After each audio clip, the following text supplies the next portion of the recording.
Okay, so here we are, just before the start of King Phillips War.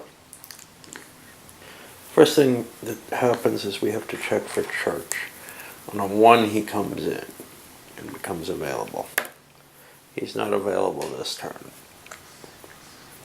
Indian diplomacy, there isn't any because there's a requirement to destroy a couple of settlements for the next tribe that might join.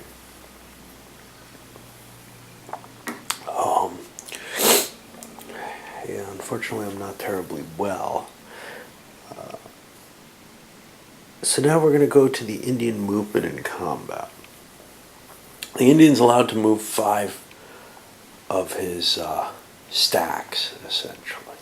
Now he's only got 1, 2, 3, 4, 5. So that's what I'm going to aim for here. And I've kind of set things up with this intention. This is a 1 pip, I can cross that.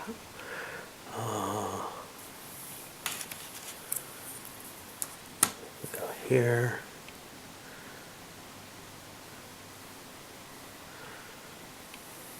I can get up to Portsmouth. Now I could dual attack this to, oh no I can't, there's no connection there. Let's take a look here. I don't terribly want to meet the enemy armies. That's just, as far as I can see, that's going to reduce my chances of destroying colonial territories. And what I'd really like to do is I'd like to wipe Rhode Island out as fast as possible. If I can get them knocked out, they won't be producing troops, and that'll help me more than maybe other reductions. And likewise, then I can move towards Plymouth.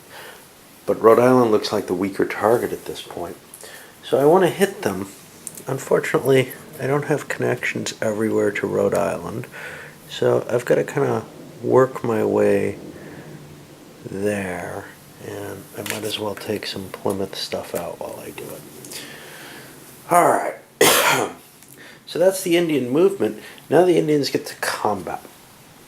Let's take a look at what we've got here in these fights.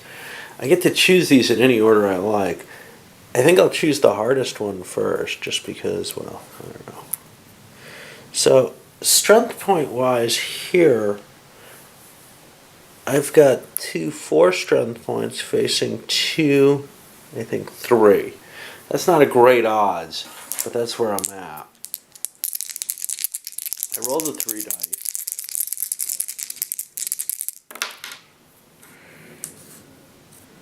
And there's a spy, a 10 is even, and I can't remember the even and odd.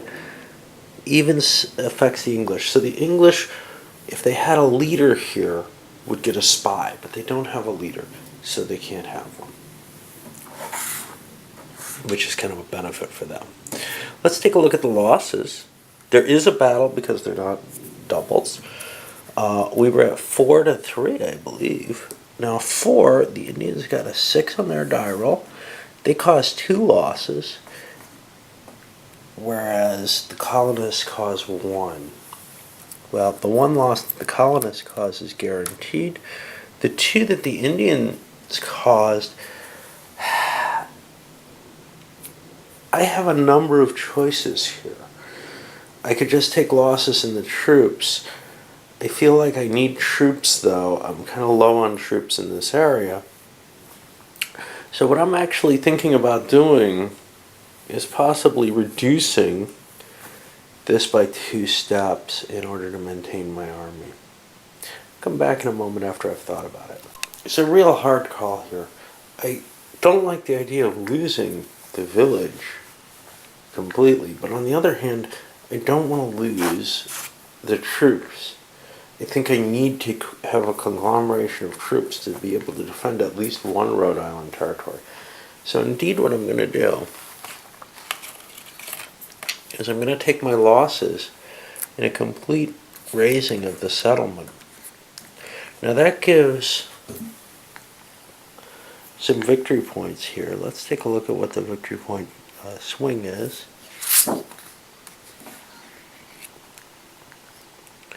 Trying to see if it's on the chart. I think it is.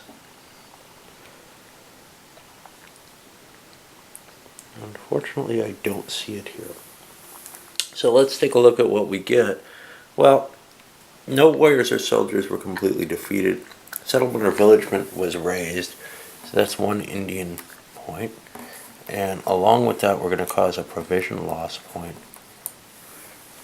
for the colonists. Now, there's a problem with allowing the raisings, because raising settlements is what allows the diplomacy to bring more people in.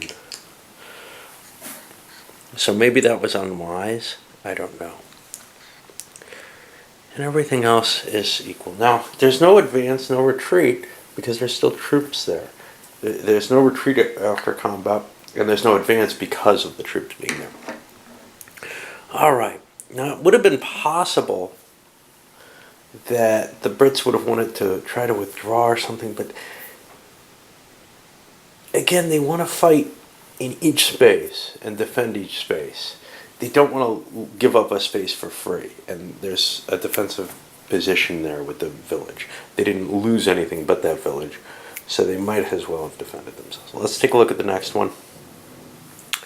Well, you've seen how the fight actually goes. I'll jump ahead because I don't want to waste too much film on just rolling out each combat. I'll jump ahead to after the combat. Before I do that, though, I missed an opportunity that I want to take, which is there's a chance for an interception here, and I want to jump in on that. Now, immediately after the markers place the friendly band, so I'm kind of doing this out of turn. I should have noticed it right away, but you know, the rules are new to me.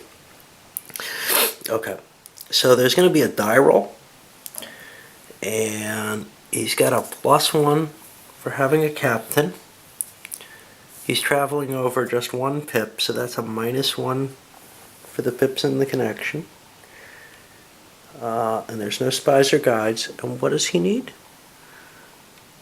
A 5 or better. So he said even. And he gets it. So we're going to have an actual battle between troops here, which will help as well. Like there was here. Basically, the colonists want to defend their territories as much as they can. There's no chance for an interception here or other places because there's just no connection there that they're allowed to intercept across. All right, well, I'll go on and finish the rest of the battles. So in the very last battle, first I thought, oh, panic, that's bad. It's going to affect the English. But actually it's a double, so the battle didn't even happen. And I've resolved all of them. Not a lot has happened. These small forces are able to raid the settlements, but not necessarily destroy them all at once. It's kind of hard. You need 2 hits to destroy, and that's a lot of strength points. But at least we're moving forward on some of the activity, and here, well, we managed to destroy the one that was defended here, although there was some casualty on the native side. Now we're going to move to the Colonial Turn. And they're only allowed to move 3 stacks. And one thing they definitely want to do is get out of here. But they have to decide, and I can get these battle fog markers out of the way. They have to decide where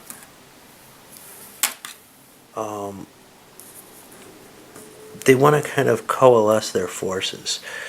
I think they want to win a battle down here more than anything else, which means that this might be 2 units that they have to put together to have a chance. What if I pick somebody up and attack here? 1, 2, 3, 4. Make my attack across here. That's 1 unit. Second unit, I'd like to start gathering forces from Massachusetts to come down. What's my total movement allowance?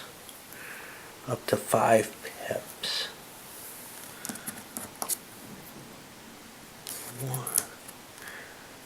1, 2, 3,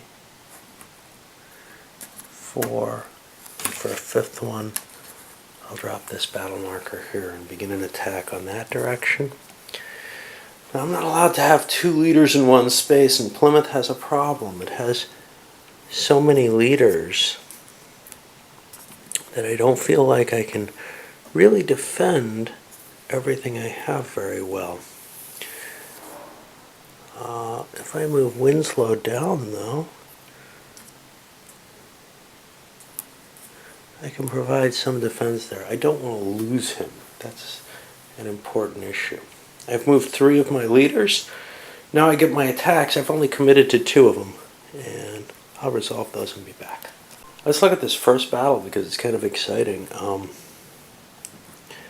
The English combined up for 2-4 strength points, and the Indians also have 2, 3, and 4 for the settlement. So it's an even fight, kind of dangerous. The die roll indicates a really big roll for the English, but also a massacre. And that's a massacre that affects the Indians. They're going to be able to build an extra strength point. But here's what's interesting. They can build it out of the eliminated units box. So they can take a loss on this guy, put him there, and get him back. Maybe not in the same location. We'll look at what the requirements are, but within one of his tribal areas. So let's take a look at what the losses are. We were both at 4 strength points, and the natives rolled a 1, which doesn't help them. There was a 2 for the colonists, and I'm going to take that as one of these and a raided village. Well, the raided village reduces the strength of the village as well. Now we'll live with that. And we put the battle fought, but now at the end of the battle, we get that massacre. And it's a full strength unit in any village or settlement. It must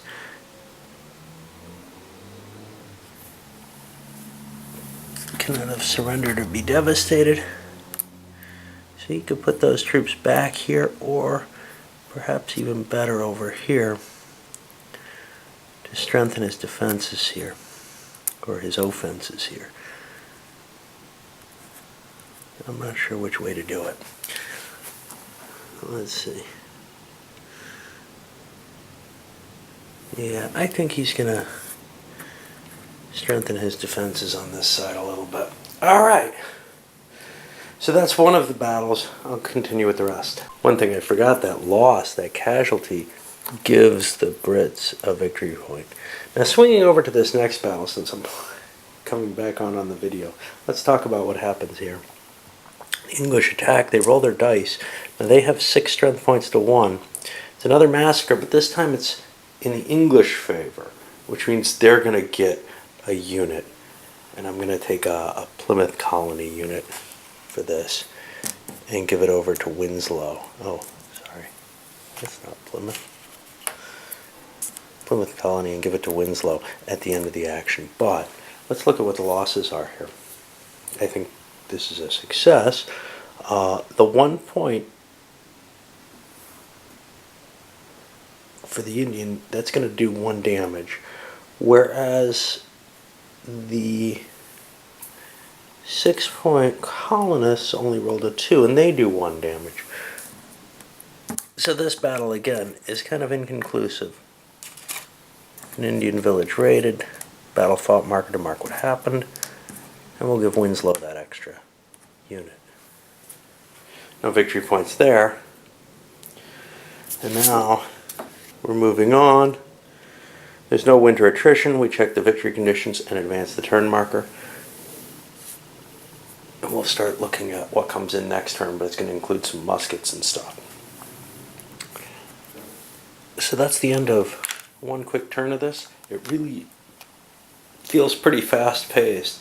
The limitation on the number of actions you have, etc., kind of like the CDGs, prevent it from requiring a lot of time to consider what you're doing and lining up hordes of troops. Obviously, it's a lighter game than that.